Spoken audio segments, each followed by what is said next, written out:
क्यों? बिस्मिल्लाहिर्रहमानिर्रहीम, अस्सलाम वालेकुम। उम्मीद है आप सब खैरियत से होंगे, जहाँ भी होंगे खुश होंगे। नाज़रीन, आज बहुत एक बड़ी खबर जो है वो आई है बलोच मिसिंग पर्सन्स के हवाले से। बलोच मिसिंग पर्सन्स का आप लोगों ने देखा कि जिस तरह 60 दिनों तक वो लोग यहाँ पर बैठे रहे इस्लामाबाद प्रेस क्लब के बाहर और वो एहतजाज रिकॉर्ड करते रहे, लेकिन उस पर कोई अमल दरामद नहीं हुआ। और उसके साथ साथ जो है वो अदालत से भी शिकवा करते रहे, वो इस निगरान हुकूमत से भी शिकवा करते रहे, और इस निगरान हुकूमत की जितनी भी वज़रात है, इस निगरान हुकूमत की वज़ीर आज़म के साथ साथ इन सारे लोगों ने उनको मायूस कर दिया।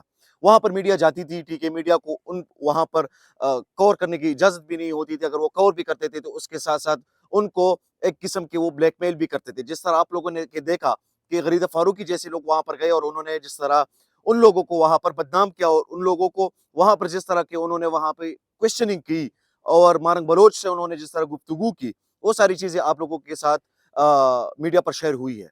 उसके साथ-साथ जो है उनके दूसरी साइड पे बलूच मिसिंग पर्सन्स जो वहाँ पर आए, मिसिंग पर्सन्स के लवाहिकीन जो वहाँ पर आए थे, उनके साथ ही एक दूसरा धरना वहाँ पर शुरू हुआ था। उसमें जमाल रेसानी और ये लोग जो सारे आए थे, वो सिर्फ़ इसी वजह से आए थे कि उनके धरने को ख़राब किया जाए और उनके इमेज को ख़राब करने की कोशिश की जाए।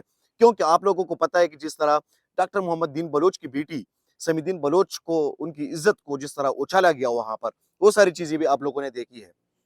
आज एक बहुत बड़ी खबर जो मैं आप लोगों को दे रहा हूँ, वो ये है कि जस्टिस अख्तर कियानी साहब जो है, उन्होंने आज अदालत में जो निगरान वज़ीर-ए-आज़म है, अनवर अल हक काकड़ साहब, उनको तलब किया है। और इस तरफ भी उन्होंने इंडिकेट किया है कि इसके साथ-साथ जो है डीजीएमआई और डीजीआईएसआई को भी इसमें तलब किया जा सकता है। उन्होंने कहा कि कानून जो है वो सबके लिए बराबर है, और जो इसकी जो पनिशमेंट है, वो उनको 2 दफ़ा फांसी देनी चाहिए, जिन लोगों ने इन लोगों को मिसिंग कर दिया है। और इन लोग जो लोग मिसिंग हैं, इनका कोई जवाब भी नहीं दे रहा कि ये लोग मिसिंग क्यों हैं, वजह क्या है, उनको अदालत भी नहीं पेश किया जाता, ये सारी चीज़ें हो रही है। लेकिन सबसे बड़ी खबर जो है, क्योंकि ये जो अनवर अल हक काकड़ साहब है, इसने अपने एक इंटरव्यू में कहा था, उन्होंने कहा था कि 50 से ज़ायद लोग नहीं होंगे जो मिसिंग पर्सन्स होंगे। मिसिंग पर्सन्स की तादाद जो है वो हज़ारों में है। ये लोग यहाँ पर जब आए थे इस्लामाबाद प्रेस क्लब के बाहर, तो उसी टाइम भी इनकी तादाद जो है वो बहुत ज़्यादा थी। लेकिन फिर भी आप लोगों ने मुलाहिज़ा किया कि वहाँ पर जो है उनको कोई इंसाफ और ये सारी चीज़ें जो है उनको नहीं मिली। और उनकी तादाद भी जो प्रेस क्लब के बाहर थे, वो भी कोई 100 से ज़्यादा उनकी तादाद थी, जो फैमिलीज़ वहाँ पर आई हुई थी।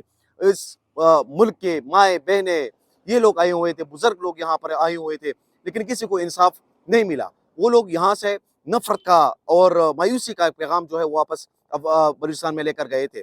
और बलूचिस्तान में फिर उनका आप लोगों ने एक इज्तिमा भी देखा होगा कि उन्होंने वहाँ पर बहुत बड़ा एक इज्तिमा किया, और इस इज्तिमा का मकसद ये था, उसमें एक पैगाम दिया जा रहा था। पैगाम उसमें ये था कि वो लोग यहाँ से खाली हाथ वापस लौट गए हैं।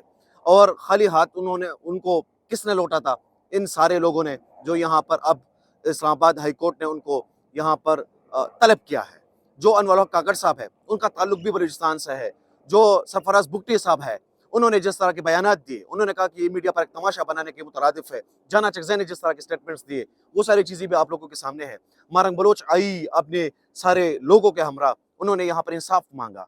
इस इख्तियार वाली इस्लामाबाद से उन्होंने इंसाफ मांगा, लेकिन इंसाफ उनको नहीं दिया गया। अब इस्लामाबाद हाई कोर्ट ने उनको बुलाया है, उनको तलब किया है। अब आगे देखते हैं कि इस मामले पर क्या एक्शन लिया जाता है। इंशाल्लाह एक नेक्स्ट व्लॉग में दोबारा मुलाकात होती है। बहुत शुक्रिया।